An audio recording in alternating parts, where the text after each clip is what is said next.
Mostafa Hosseini Khamenei ৮ March ২০২৬ সালে ইরানের তৃতীয় সর্বোচ্চ নেতা হিসেবে আনুষ্ঠানিকভাবে দায়িত্ব গ্রহণ করেছেন। তিনি সাবেক সর্বোচ্চ নেতা আয়াতুল্লাহ আলী খামেনির দ্বিতীয় পুত্র।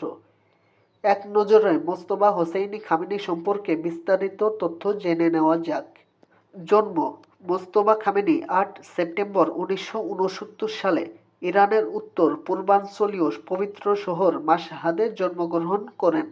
মোস্তফা খামেনির পিতা আয়াতুল্লাহ আলী খামেনি এবং মাতা মানসুরে খোজাস্তে। মোস্তফা খামেনির শিক্ষাগত যোগ্যতা: তিনি তেহরানের বিখ্যাত আলাভি হাই স্কুল থেকে ১৯৮৭ সালে মাধ্যমিক সম্পন্ন করেন। ধর্মীয় উচ্চশিক্ষার জন্য তিনি ১৯৯৯ সালে ইরানের শিয়া ধর্মতত্ত্ব শিক্ষার প্রধান কুম শহরে যান। তিনি কুম শহরের সেমিনারিতে বিশিষ্ট রক্ষণশীল আলেমদের অধীনে ধর্মীয় শিক্ষা গ্রহণ করেন। শিক্ষকতা: মোস্তফা খামেনি দীর্ঘ ১৫ বছরেরও বেশি সময় ধরে কুম সেমিনারিতে উচ্চ স্তরের আইনশাস্ত্রীয় ক্লাস দারস-ই-খারেজে শিক্ষকতা করেছেন। পদবি: ২০২২ সালে মোস্তফা খামেনিকে আয়াতুল্লাহ পদবিতে ভূষিত করা হয়, যা ইরানের সর্বোচ্চ নেতা হওয়ার জন্য একটি অন্যতম প্রধান ধর্মীয় যোগ্যতা। বৈবাহিক জীবন: মোস্তফা খামেনি ১৯৯৯ সালে মতভেদে ২০০৪ সালে জাহরা হাদ্দাদ আদেলের সঙ্গে বিবাহ বন্ধনে আবদ্ধ হন। জাহরা হাদ্দাদ আদেল ইরানের সাবেক সংসদ স্পিকার এবং প্রভাবশালী রক্ষণশীল রাজনীতিবিদ গোলাম আলী হাদ্দাদ আদেলের কন্যা।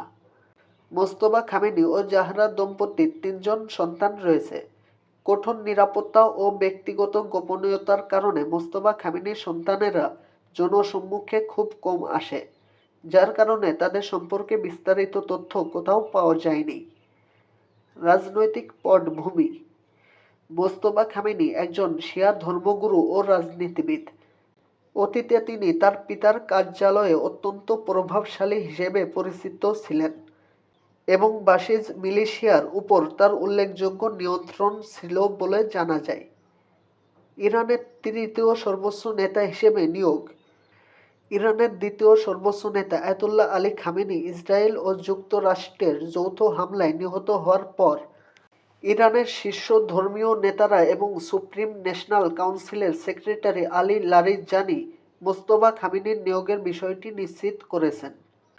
উল্লেখ্য যে ২০২৬ সালের ২৮ ফেব্রুয়ারি তেহরানে ইসরায়েল ও যুক্তরাষ্ট্রের যৌথ বিমান হামলায় মোস্তফা খামেনির পিতা আয়াতুল্লাহ আলী খামেনি শুধু একাই নিহত হননি।